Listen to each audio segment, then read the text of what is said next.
යතුරු පැදියක් පදිනකොට එක පුංචි වැරදීමක් වුණත් ඇති අපේ ජීවිතේ නැති වෙන්න. ඉතින් අපි අද කතා කරන්නේ අවදානම හොඳින්ම දැනගෙනත් Taman ගත්ත එක වැරදි තීරණයකින් ජීවිත අහිමි කරගත්ත දක්ෂ යතුරු පැදිකරුවන් කියලා නමක් හදාගෙන හිටපු 6 දෙනෙක්ගේ දරුණු අනතුරු ගැනයි.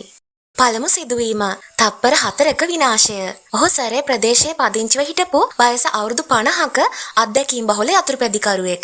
ඔහුගේ පවුලේ අයගේ ඉල්ලීම මත ඔහුගේ නම මාධ්‍ය විසින් හෙළි කර තිබුණේ නැහැ. ඒ මොකද අවදානම් සහගතව ගමන් ගියපු යතුරුපැදිකරුවෙක් මිය ගියාට පස්සේ ඒ යතුරුපැදිකරුවාගේ පවුලේ අයට කොයිතරම් ප්‍රශ්න වලට මුහුණ දෙන්න වෙනවද කියන එක ගැන ඔවුන්ට අවබෝධයක් තිබුණා. මිනිස්සු සමාජ මාධ්‍යවල පළ කරන අදහස් වලට මුහුණ දෙන්න තරම් ඔවුන්ට ශක්තියක් තිබුණේ නැහැ. ඔවුන් Tamanගේ දුක පෞද්ගලිකව විඳ දරාගත්තා. නමුත් ඔවුන්නේ මියගිය යතුරුපැදිකරුවාගේ හෙල්මට් කැමරාවේ දර්ශන ප්‍රසිද්ධ කරන්න එකඟ වෙලා තිබුණා. ඔවුන්ට අවශ්‍ය වුණා අනිත් යතුරුපැදිකරුවන් මේක දැක ගන්න එක සහ ඒ මරණයෙන් අනිත් අයටත් පාඩමක් කියලා දෙන්න. 2017 අගෝස්තු 7 වෙනිදා මේ පුද්ගලයා බටහිර සසෙක්ස් හරහා ගුඩ්වුඩ් අසලින් තවත් පිරිසක් එක්ක යතුරුපැදි සංචාරයක යෙදුණා. ඒක අත්දැකීම් තියෙන යතුරුපැදිකරුවන් විසින් වසරකට බොහෝ වාරයක් යන සාමාන්‍ය ඉරිදා දවසක යොදාගත්ත විනෝද චාරිකාවක්. බ්‍රිතාන්‍යයේ ඒ ශ්‍රේණියේ මාර්ග හුරුපුරුදු වටපිටාව එක්ක යතුරුපැදිකරුවන් සියලු දෙනාම එක පෙළට යතුරුපැදිය පදිනවා.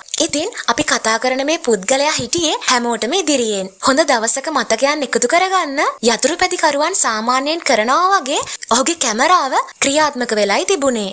ඉදිරියෙන් එන වාහන ඈත තියාම පෙනෙන ඍජු පාරකදී ඔහු එක්වරම වේගය වැඩි කරලා යතුරුපැදියේ ඉදිරි රෝදය අහසට ඔසවලා ඉදිරියට ගමන් කළා. හදිස්සියෙම මංතිරුවේ වෑන් රථයක් Taman දිහාවට ඇදී එන බව ඔහු දැක්කා. ඉදිරි රෝදය පොළවෙන් ඉහළට එසවිලා තිබුණ නිසා ඔහුට Tamanගේ යතුරුපැදිය හරවන්නවත් බ්‍රේක් කරන්නවත් කිසිම හැකියාවක් තිබුණේ නැහැ. ඔහුට ඒ තත්ත්වය පාලනය කරගන්න ලැබෙන්නටත් කලින් වෑන් රථය වේගයෙන් ඔහු වෙතටම ළඟා වුණා. කැමරාවේ සටහන් වුණේ දරුණු අනතුරෙන් පස්සේ හැමදේම නිශ්ශබ්ද වුණා. සසෙක්ස් සහ සරේ මාර්ග පොලිසිය මේ ගැන පරීක්ෂණ පවත්වා නිගමනය කළේ මේ යතුරුපැදිකරුවාගේම වැරදීමක් බව.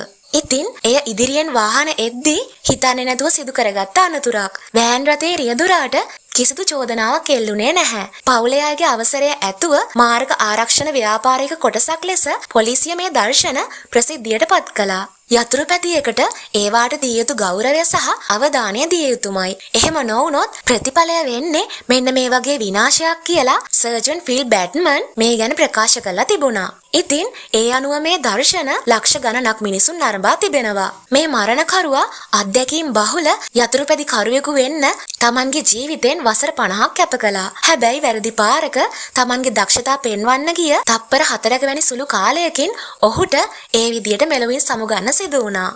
දෙවැනි සිදුවීම මාරාන්තික හිඩස. සොෆියා කුරා කියන්නේ යතුරුපැදියක් මත ඇයට දැනුණු බිය නැති බව පදනම් කරගෙන ඇගේ සන්නාමය හා අනන්‍යතාවය අන්තර්ජාලය තුළ ගොඩනගාගත් තරුණියක්. බයිකල් ගර්ල් කියන නමින් පෙනී සිටපු මේ 25 හැවිරිදි කොලොම්බියානු තරුණිය නිතරම සමාජ මාධ්‍යවල පළ කළේ රාත්‍රී සංචාර නගරයේ අධික වාහන තදබදය අස්සෙන් රෝද දෙක රිංගවන වීඩියෝ සහ වාහන මංතීරු අතරින් ඊටාම පටු ඉඩක් තුලින් වේගයෙන් රිංගා යන දර්ශනයි. ඇගේ වීඩියෝ බලන සෑම කෙනෙක්ටම මේ දර්ශන හරිම ත්‍රාසජනක වුණා. ඒ හේතුවෙන් ඇයට විශාල රසික පිරිසක් හිටියා වගේම ඇය මේ ක්‍රියාවට දක්ෂයෙක් විදියටත් ප්‍රචලිත වෙලා හිටියා. නමුත් 2025 වර්ෂයේ නොවැම්බර් මාසයේදී ෆ්ලෝරිඩා බ්ලැන්කා බලා යන මහා මාර්ගයකදී ඇය කිසිම කෙනෙක් උත්සාහ නොකළ යුතු මට්ටමේ පටු හිඩසක් හරහා යාමට තැත් කරමින් වැරදි ගණනය කිරීමක් කළා. මේ සිදුවීම ඒ අසල තිබුණු ඩෑෂ් කැම් එකක සටහන් වෙලා තිබුණා. සොෆියා අධික වාහන තදබදයක් සහිත බහු මංතීරු මහා මාර්ගයක වාහන අතරින් ඉතා වේගයෙන් සහ විශ්වාසයෙන් යුතුව යතුරුපැදිය පදවමින් හිටියා. ලොකු වාහන අතරින් රිංගා යමින් සිටි ඇයට ඉදිරියෙන් එක පැත්තක මෝටර් රථයක් සහ අනෙක් පැත්තේ විශාල ට්‍රැක්ටර් ටේලර් රථයක් තිබුණා. ඒ දෙක අතර තිබුණු ඉඩත් ඉතාම පටුයි. නමුත් ඇය ඒ අවදානම ගත්තා. ඇය ඒ පටු හිඩැස මැදින් රිංගන්න හදනකොටම හැමදේම උඩු යටිකුරු වුණා.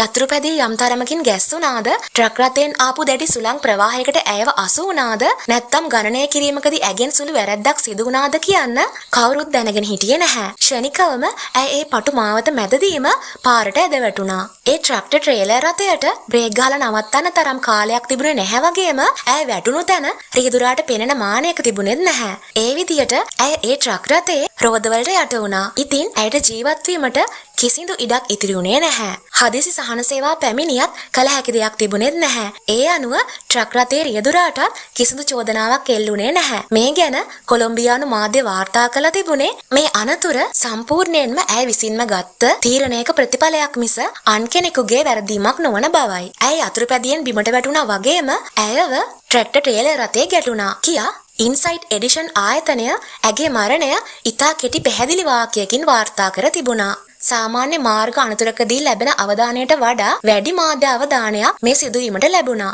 ඒකට එක හේතුවක් උනේ සොෆියා ප්‍රසිද්ධ චරිතයක් වීම. අනිත් හේතුව ඇය මරණය කරා රැගෙන ගිය ඒ භයානක රියපැදවීමේ රටාවට ඇගේම පැරණි වීඩියෝ සාක්ෂි සපයමින් තිබීම.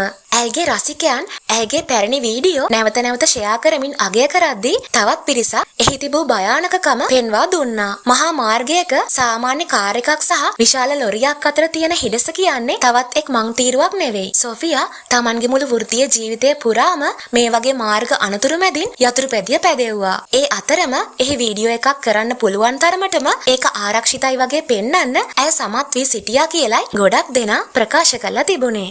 තුන්වන සිදුවීම මාරක පිම්ම. ඔහු ඇලෙක්ස් හාවිල්. වසර ගණනාවක් පුරා වෘත්තීය මට්ටමින් යතුරුපැදි ප්‍රයෝග ධාවනයේ යෙදෙමින් ලෝකයම මවිත කරපු අසහාය දක්ෂයෙක්. වොෂින්ටන් ප්‍රාන්තයේ පදිංචිව සිටි මේ 28 හැවිරිදි තරුණයා ඒ වන විටත් දිගම දුරක් යතුරුපැදි මාර්ග පැනීමේ ලෝක වාර්තා කිහිපයකට හිමිකම් කියූ අයෙක්. ඔහුගේ පෞද්ගලික ජීවිතය ඇතුලේ ආදරණීය බිරිඳ ජෙසිකා සහ කුඩා දරුවෙක් ඔහු එනතුරු මග බලාගෙන හිටියා. ඔහුගේ මුළු වෘත්තීය ජීවිතයම ගොඩනැගිලා තිබුණේ ඊටාම අසීරු විදිහට පෙනෙන හිඩැසක් තරණය කිරීමට යතුරුපැදියකට කොපමණ වේලාවක් සහ පතයක් අවශ්‍යද යන්න නිවැරදිව ගණනය කිරීම මතයි. ඇලෙක්ස් සාමාන්‍ය ආධුනිකයන් වගේ දුරදිග නොබලා නොසිත වැඩ කරපු අයෙක් නෙවෙයි. ඔහු Taman කරන දේ සම්බන්ධව නිවැරදි ගණනය කිරීම කරමින් ඒ ගැන හොඳින්ම තේරුම්ගෙන සිටි කෙනෙක් විදියට නම් දරාගෙන හිටපු යතුරුපැදිකරුවෙක්. 2021 වර්ෂයේ ජුනි 17 වෙනිදා ඇලෙක්ස් වොෂින්ටන්හි මෝසස් ලේක් ගුවන් සංදර්ශනයේදී ලෝක වාර්තාවක් ලැබීමට සූදානම් වෙමින් ග්‍රාන්ඩ් කවුන්ටි ජාත්‍යන්තර ගුවන් තොටුපළේ රැඳී සිටියා. ඔහුගේ ඉලක්කය වුණේ මෙතෙක් වාර්තා වුණ දිගම පස්කන්දක ඉඳන් තවත් පස්කන්දකට යතුරුපැදියකින් පැනීමේ ලෝක වාර්තාවයි. ඒක දල වශයෙන් පාපන්දු පිටියක දිගට සමානයි. ඔහු එතන හිටියේ ප්‍රධාන සංදර්ශනයකට නෙවෙයි, පුහුණු වීම වටයක් සඳහායි. එයි අරමුණ වුණේ ප්‍රේක්ෂකයන් පැමිණෙන්න කලින් අවශ්‍ය වේගය සහ පැනීමේ පතය නිවැරදිව සකසා ගැනීමයි. ඇලෙක්ස් Tamanගේ යතුරුපැදිය අදාළ මාවතට හරියටම ඉලක්ක කරලා පස්පාර දිගේ වේගය උපරිමයටම වැඩි කරමින් රෑම්ප් එකට ඇතුළු වුණා. ඒ වගේම ඊළඟ නිමේෂයේදී ඔහුගේ යතුරුපැදිය අහසට විසි වුණා. හැමෝගෙම නිරීක්ෂණ අනුව ඒ මොහොතේ හැමදේම නිවැරදිව සිද්ධ වෙනවා වගේ පෙනුණා. නමුත් තප්පරයකින් පැහැදිලි වුණා ඔහු ආපු පතේ උස අවශ්‍ය ප්‍රමාණයට වඩා ඉතා සුළු ප්‍රමාණයකින් අඩු බව. යතුරුපැදිය නැවත පතිත වෙන්න සැලසුම් කරලා තිබුණේ ඒ දරුණු ගැටීම පාලනය කරගන්න පුළුවන් විදියට විශේෂයෙන්ම සකස් කරපු පස්කන්දේ බෑවුම් සහිත කොටසටයි. හැබැයි ඒ වෙනුවට ඔහුගේ ඉදිරි රෝදය වැදුනේ පස්කන්දේ ඉහළම තියුණු කෙළවරේ. ඒ වගේම යතුරුපැදිය එක්වරම වගේ අහසෙදිම නතර වුණා.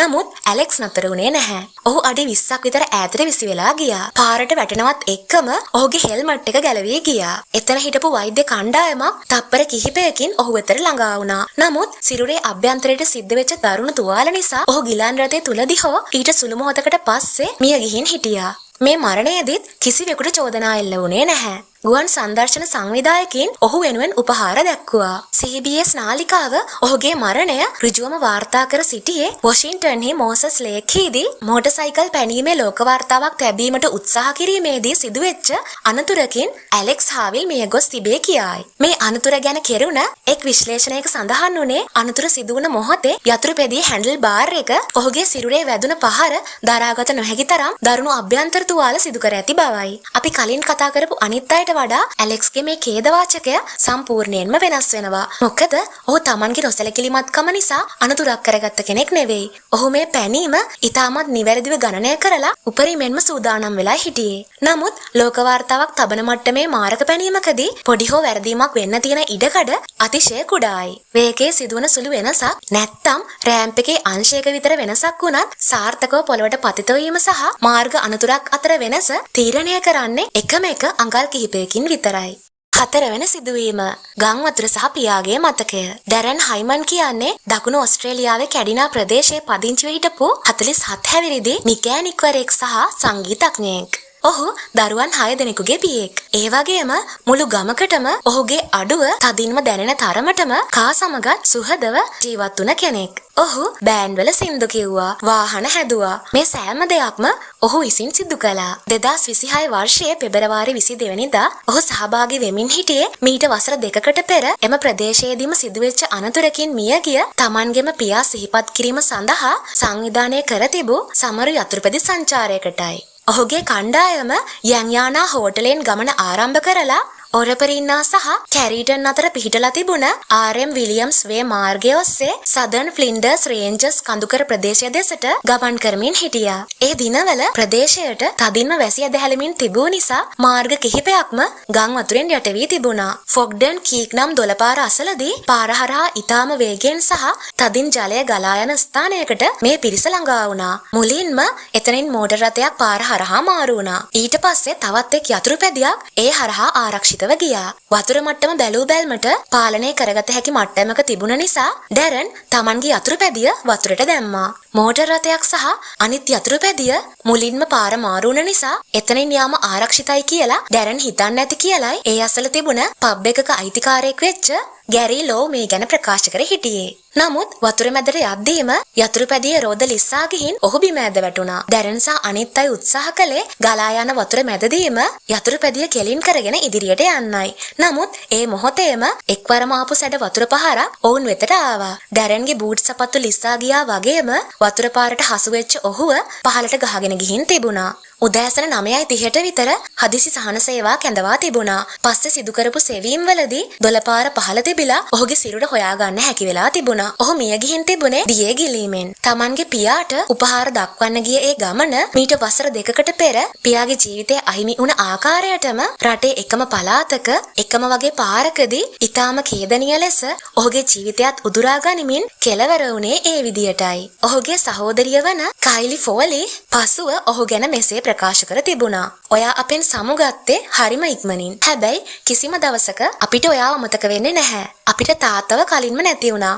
හැබැයි ඒ හැම දුකකදීම අපි එකිනෙකාට හයියක් වෙලා හිටියා. දැන් ඔයා දාලා ගිය තැන ලොකු හිස්තැනක් තියෙන්නේ. ඒක මහා කළුවර සීතල තැනක් කියයි. බලධාරීන් මේ සැලකුවේ අවාසනාවන්ත අනතුරක් විදියටයි. මේ පිළිබඳවත් කිසිම අයෙක්ට චෝදනා එල්ල වුණේ නැහැ. මාධ්‍ය මේ සිදුවීමේ තිබූ වඩාත්ම හද කම්පා කරන පැත්ත ගැන අවධානය යොමු කරලා තිබුණා. ඒ තමයි මේ ප්‍රදේශයේදීම මියගිය මිනිසෙකු වෙනුවෙන් පැවැත් වූ සමරු පාගමන ඔහුගේ පුතාගේ ජීවිතයත් ඒ ස්ථානයේදීම බිලි ගැනීම. ඩැරන් කියන්නේ යතුරුපැදි ධාවනය ගැන හොඳ පළපුරුද්දක් තිබුණු කෙනෙක්. නමුත් ගොඩබිමේ ඉඳන් බලනකොට පේන්නේ සංසුන් වතුර පාරක් වුණත් ඒක මැදට ගියාට පස්සේ යටින් තියෙන තත්ත්වය මොන වගේද කියලා කාටවත්ම හරියට කියන්න බෑ. ඩැරන්ටත් උනේ අන්න ඒ වගේ වැඩක්. 5 වන සිදුවීම සුපර්මෑන් ප්‍රයෝගය. ජෝන් ලුවී ගැන අන්තර්ජාලයේ පවා තොරතුරු වාර්තා කර තිබුණේ අසම්පූර්ණ විදියට. ඔහුගේ නිවැරදි වයසවත් පැහැදිලිව වාර්තා වෙලා නැහැ. අනතුර සිදු වූ ස්ථානය ආසියාතික රටක් ලෙස පමණක්ම දක්වා තිබුණා. එය බොහෝ විට පිලිපිනය විය හැකි කියලා තොරතුරු තිබුණා. ඒ වගේම මේ අනතුර සිද්ධ වුණේ 2020 වර්ෂයේදී. දැන් මේ සිදුවීමෙන් ඉතිරි වෙලා තියෙන්නේ වීඩියෝ දර්ශනත් ඔහුගේ නමත් පමණයි. හැබැයි සයිකල් ක්‍රූසා කියන ප්‍රසිද්ධ යතුරුපැදි විචාරක YouTube නාලිකාව මගින් 2026 මාර්තු මාසයේදී මේ සිදුවීම ඉතා පැහැදිලිව විස්තර කරමින් විශේෂ වාර්තාවක් පළ කර තිබුණා. ජෝන්සා ඔහුගේ මිතුරාගේ වීඩියෝ කලාව ගොඩනැගිලා තිබුණේ පොදු පාරවල් වල අධික වේගයෙන් යතුරුපැදි පැදවීමෙන් සහ විවිධ ස්ටන්ට් ප්‍රදර්ශනය කිරීම මත. මේ වගේ යතුරුපැදි පැදවීම් වලට වැඩි නැරඹුම් වාර ලැබෙන්නේම ඒවා භයානක වැඩි වෙන තරමටයි. හැබැයි ඒ හේතුව නිසාම තමයි අවසානයේදී ඔවුන්ගෙන් එක් අයෙකුගේ මරණය පවා සිද්ධ වෙන්නේ. ඔහු මියගිය දවසේ ඔවුන් දෙන්න පොදු පාරක එකිනෙකට සමාන්තරව කැමරා ක්‍රියාත්මක කරගෙන යතුරුපැදිය පදවමින් සිටියා. එහිදී ඔවුන් තීරණය කළා සුපර්මෑන් ලෙස හැඳින්වෙන ප්‍රයෝගයක් කිරීමට. ඒ කියන්නේ යතුරුපැදි අධික වේගයෙන් ඉදිරියට යද්දී දෙදෙනාම එකවර Tamanගේ කකුල් දෙක යතුරුපැදියේ ෆුට් බෙක් වලින් ඉවතට අරගෙන සීට් එක උඩ දිගා වෙලා සිරුර කෙලින් තබා ගැනීම. ඒ මගින් ඔවුන් බලාපොරොත්තු වුණේ අන්තර්ජාලයේ කැළඹිය හැකි වෛරල් වීඩියෝවක් නිර්මාණය කිරීමට. යතුරුපැදි දෙකක්, යතුරුපැදි කරුවන් දෙන්නෙක් එක ළඟ දෙන්නම අහසේ පාවෙනවා වගේ දිග ඇදිලා යන දර්ශනයක්. මේක සාර්ථකව කරන්න නම් සිරුරේ බර පාලනය කරන්න කකුල් නැතුව ෆුඩ් පෙක් අසල පාද නොමැතිව සහ යතුරුපැදි දෙක අතර අඟල් කිහිපයක සුළු ඉඩක් පමණක් තබාගෙන අධික වේගයෙන් කෙලින්ම යාමට අවශ්‍යයි. නමුත් එහිදී ඇතිවෙච්ච සුළං ප්‍රවාහයක් හැන්ඩලය සුළු වශයෙන් හැරවීමක් හෝ සිරුරේ බර වෙනස් වීමක් නිසා යතුරුපැදි දෙක එකිනෙකට ළඟා වුණා. ඒ වගේම ගැටීමකට ලක් වුණා. ජෝන්ගේ යතුරුපැදිය ඒ මොහොතේම පැත්තකට කැරකුණා. ඔහු අධික වේගයෙන්ම යතුරුපැදියෙන් විසි වෙලා තාරපාරේ වැදුනා වගේම ඉන් ජීවිතක්ෂයට පත් වුණා. ඔහුගේ මිතුරා යතුරුපැදිය නතර කරලා උදව් ඉල්ලා සිටියා. නමුත් ඔහු ඒ වෙලාවේ මොනවා කිව්වද? පසුව කුමක් සිදු වුණාද? නැත්තම් ඒ වීඩියෝව කවදා හරි අන්තර්ජාලයට දැම්මද යන්න එම වාර්තාවල සටහන් වෙන්නේ නැහැ. එහි සටහන් වෙන එකම දේ තමයි ජෝන් ලුවී පොදු මහජන මාර්ගයක් ක්‍රීඩා පිටියක් කරගත් බව සහ පාර ඒ වෙනස හඳුනන්නේ නැතුව සාමාන්‍ය පරිදි හැසිරුණ බව. ඔහු ඒ තරම් අවදානමක් ගත්තේ ප්‍රේක්ෂකාගාරයක් ඉදිරියේදීවත් නෙවෙයි. ඉතින් අවසානයේ ඔහුට ඒ වීඩියෝ පටය අන්තර්ජාලයට දාන්නවත් වාසනාවක් ලැබුණේ නැහැ. 6 වන සිදුවීම. පසුපස ගමන් කළ මගියා. කාර්ලා තයිනාරා කියන්නේ විශාල රසික පිරිසක් හිටපු බ්‍රසීලියානු කන්ටෙන්ට් ක්‍රියේටර් කෙනෙක්.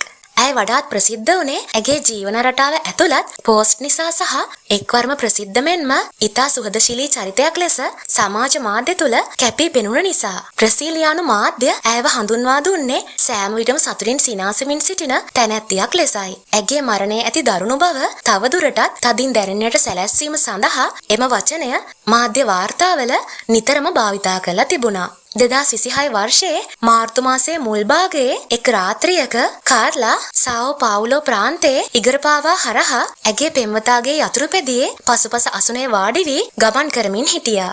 ඇය යතුරුපැදිය පැදෙව්වේ නැහැ. ඇය කිසිදු ස්ටන්ට් ප්‍රයෝගයක් කළෙත් නැහැ. මිලියන සංඛ්‍යාත ජනයා දිනපතා කරනවා වගේ ඇය ඉදිරියෙන් සිටින පුද්ගලයා කෙරෙහි විශ්වාසය තබා යතුරුපැදිය පිටිපස වාඩි වී සිටීම පමණක් සිදු කළා. නමුත් ගමන අතරතුරේදී ඇගේ පෙම්වතාට යතුරුපැදියේ පාලනය ගිලිහිලා ගියා. මාධ්‍ය මගින් උපුටා දක්වන ලද බ්‍රසීලියානු තොරතුරු මූලාශ්‍ර විස්තර කළේ එය අධික වේගයෙන් සිදු වුණ අනතුරක් බවයි. යතුරුපැදිය ස්ථාවර වස්තුවක ගැටෙන්නේ නැති බව හෝ පාර මත ඇද වැටෙන්නට ඇති බවත් එහි සටහන් වුණා. කෙසේ නමුත් ඔවුන් දෙදෙනාම යතුරුපැදියෙන් නිවතට විසි වී ගොස් තිබුණා. කාර්ලාගේ සිරුරට බරපතල තුවාල සිදු වුණා වගේම ඇයව වහාම රෝහල්ගත කෙරුණා. එම තුවාල හේතුවෙන්ම ඇය ජීවිතක්ෂයට පත් වුණා. පොලිස් පරීක්ෂණ යොමු වුණේ අධික වේගය සහ රියදුරාට සිදු වූ වැරදීම් වෙතයි. අනිත් වාර්තාවලට අනුව පෙම්වතාට එරෙහිව වෙනත් චෝදනා එල්ල වී ඇති බව සඳහන් වුණේ නැහැ. ඇගේ මරණය සාමාන්‍ය මාර්ග අනතුරකදී ලැබෙන අවධානයට වඩා ඉතා දැඩි මාධ්‍ය අවධානයක් දිනාගත්තා. ඇය ප්‍රසිද්ධ කෙනෙකු වීම එයට හේතුවක් වුණා. ඇයට සිදු වුණ අනතුර ගැන සියලු දෙනාම දැඩි ලෙස කම්පාවට පත් වුණා. කාර්ලාගේ කතාව අපි කතා කරපු අනිත් සිද්ධීන් පහටම වඩා ගොඩක් වෙනස්. ඒ වෙනස තමයි මේ අනතුර සිද්ධ වෙන්නේ ඇය ගත්ත වැරදි තීරණයක ප්‍රතිඵලයක් විදියට නෙවෙයි. හැබැයි ඒ තීරණය වන්දිය නම් ගෙවන්න සිද්ධ වුණේ කාර්ලටයි. යතුරුපැදිකරුවන් 6 දෙනෙක්, මරණ 6ක්. හැබැයි මේ හැම එකක් පිටුපසම තියෙන්නේ එකම කුරිරු යථාර්ථයක්. ඔයා කොයිතරම් අත්දැකීම් බහුලද, ඔයාගේ වීඩියෝ කොයිතරම් හොඳද, නැත්නම් ඔයා මීට කලින් මේ දේ කොච්චර වාරයක් කරලා තියෙනවද කියන එක යතුරුපැදියට අදාළම නැහැ. මේ මරණ බොහොමයක් එකිනෙකට සම්බන්ධ කරන පොදු සාධකය මෝඩකම නෙමෙයි. මීට කලින් හැමදේම හොඳින් සිද්ධ වුණා නම් ඉස්සරහටත් ඒක එහෙමම වෙයි කියලා හිතපු මිනිස්සුත් මේ අතර හිටියා. එකම දේ නැවත නැවතත් කිරීමෙන් අපේ විශ්වාසය ගොඩනැගෙනවා. හැබැයි යතුරුපැදියක් මතදී අත්දැකීම් නැතිකමට වඩා මෙන්න මේ කියන අධික විශ්වාසය කෙනෙක්ව ඊටාම ඉක්මනින් මරණය කරා රැගෙන යන්න පුළුවන් බවත් මතක තියාගන්න එක වැදගත්. ඉතින් ඔයාලා මේ වීඩියෝ එකට කැමති නම් වීඩියෝ එකට ලයික් කරලා channel එක subscribe කරන්නත් අමතක කරන්න එපා.